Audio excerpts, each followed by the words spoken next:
অব্যাহত থাকতে পারে বলে পূর্বাভাসে রয়েছে। সেই সঙ্গে দেশের বেশ কয়েকটি অঞ্চলে বজ্রসহ বৃষ্টি হতে পারে বলে জানিয়েছে আবহাওয়া অধিদপ্তর। 10 জুন মঙ্গলবার আবহাওয়ার আগামী 120 ঘন্টার এক বিজ্ঞপ্তিতে এমন তথ্য জানানো হয়। এই সময় তাপপ্রবাহ নিয়ে সংস্থাটি জানায়, মঙ্গলবারে ফরিদপুর, মাদারীপুর, টাঙ্গাইল, চাঁদপুর, ফেনী ও পটুয়াখালী জেলাসহ রংপুর, রাজশাহী, ময়মনসিংহ ও খুলনা বিভাগের উপর দিয়ে যে মৃদু তাপপ্রবাহ বয়ে যাচ্ছে তা অব্যাহত থাকতে পারে।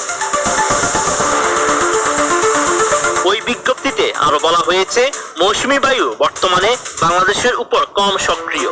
উত্তর বঙ্গোপসাগরে এটি দুর্বল থেকে মাঝারি অবস্থায় রয়েছে।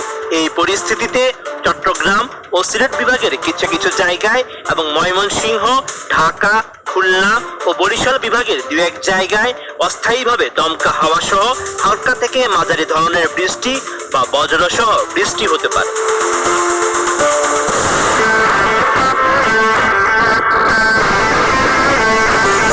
11 জুন বুধবার সকাল 9টা থেকে পরবর্তী 24 ঘন্টায় চট্টগ্রাম ও সিলেট বিভাগের কিছু কিছু জায়গায় এবং রংপুর, রাজশাহী, ময়মনসিংহ, ঢাকা, খুলনা ও বরিশাল বিভাগের 2-1 জায়গায় অস্থায়ীভাবে দমকা হাওয়া সহ হালকা থেকে মাঝারি ধরনের বৃষ্টি বা বজ্রসহ বৃষ্টি হতে পারে। এর সময় তাপমাত্রার কোনো পরিবর্তন দেখা যাবে না। 12 জুন বৃহস্পতিবার আবহাওয়ার এক পূর্বাভাসে বলা হয়েছে, এদিন ময়মনসিংহ, ঢাকা, খুলনা, বরিশাল, চট্টগ্রাম ও সিলেট বিভাগের অনেক জায়গায় এবং রংপুর ও রাজশাহী বিভাগের কিছু কিছু জায়গায় অস্থায়ীভাবে দমকা হাওয়া সহ হালকা থেকে মাঝারি ধরনের বৃষ্টি বা বজ্রসহ বৃষ্টি হতে পারে। সেই সঙ্গে সারা দেশের কোথাও কোথাও মাঝারি থেকে ভারী বর্ষণ হতে পারে।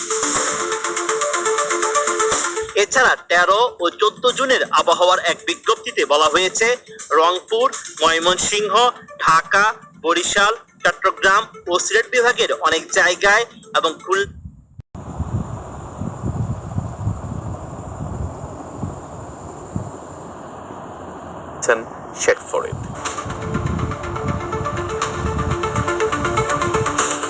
দেশের 36 জেলার উপর দিয়ে বইছে মৃদু তাপপ্রবাহ। এই তাপপ্রবাহ অব্যাহত থাকতে পারে বলে পূর্বাভাসে রয়েছে। সেই সঙ্গে দেশের বেশ কয়েকটি অঞ্চলে বজ্রসহ বৃষ্টি হতে পারে বলে জানিয়েছে আবহাওয়া অধিদপ্তর। 10 জুন মঙ্গলবার আবহাওয়ার আগামী 120 ঘন্টার এক